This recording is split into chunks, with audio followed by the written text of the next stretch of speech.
How's it, everyone? Another feature today on another car that we completed recently. That is this 1964 Beetle that we've affectionately named Papa Smurf. Honestly, I'm not the biggest Beetle fan, but this little car has captured my heart. As we've built it and the way it's come together and some of the little things we've done, it's really become special, and it's actually a fun little thing to drive. It's got real heart and real character. It's pretty much a new car. It's an old customer of ours that we've built a car for previously. Contacted me, he bought the car unseen from Cape Town.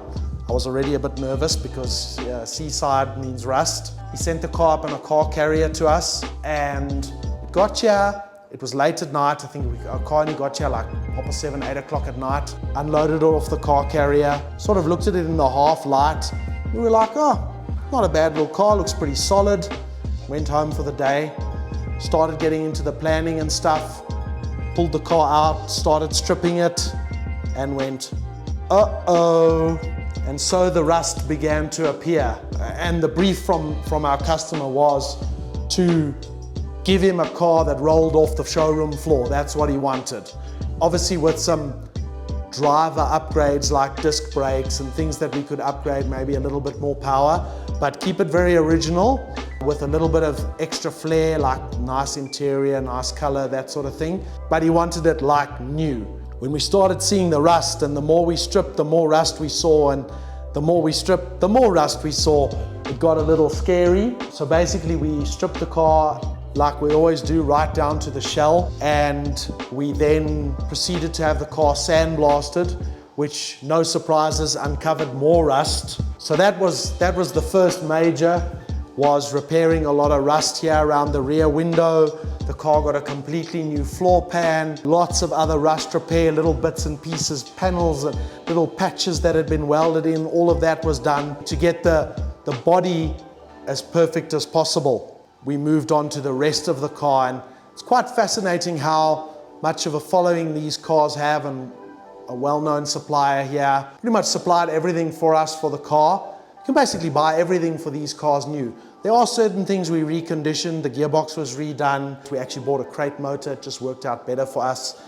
But basically what you're looking at here is a Beetle as if you walked into the showroom in 1964 and you purchased one, except that it's got leather seats and disc brakes and a few other suspension upgrades and that sort of thing. There is almost nothing left on this car that is from the original car, other than the seat frames, not even the wheels. The gearbox is still original. Pretty much everything is brand new. We bought a crate motor from Cape Town. Beetle motors are quite an art to build, so we thought we'd engage with a partner. 1600 motor, a little bit of work done, nothing major. It's got a bigger carb on though, which meant we couldn't fit the stock air cleaner. So we had this fabricated to this intake system, and we sort of hid the cone filters away in the corners there. And I think we did a pretty cool job. I think it kind of accentuates the lines of the motor and the way we did the colors and stuff. It still looks natural, if we can call it that. So one of the things I mentioned we did was put wider wheels on the car. There you can actually see on the spare wheel the stock width of the wheel, and then on the wheels on the car you can see the wider wheels, and it's the little bit more of a dish and the bigger tire has really made the car look a little bit more butch. Underneath all of this there's wiring all neatly sleeved, everything done, carpets all edged, complete strip down, nothing went untouched, as is pretty much always the case with our builds. Fire extinguisher, which is one of our standards for safety. Two things that for me were very important.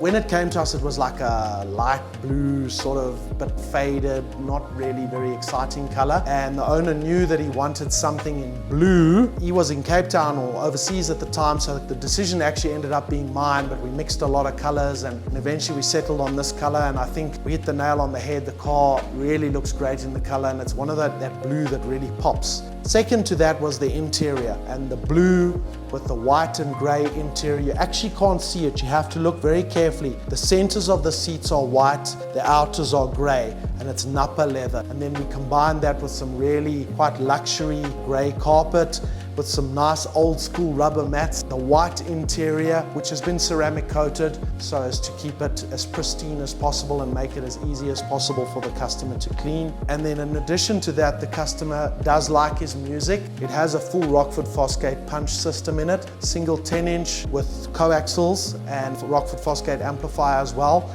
And when you want to pump it, this little car really does bang. So as I mentioned, before Papa Smurf, I wasn't really a Beetle fan. He's turned me into a Beetle fan. Thank you to the customer for entrusting us with the build. Really fun little build. I think it's our first Beetle we've done. We've done some small mods on Beetles, but it's the first full resto. I think it came out really, really cool. As usual, thanks to my team, thanks to my detailer, thanks to my painter. Everyone as always putting in 150% and stellar job.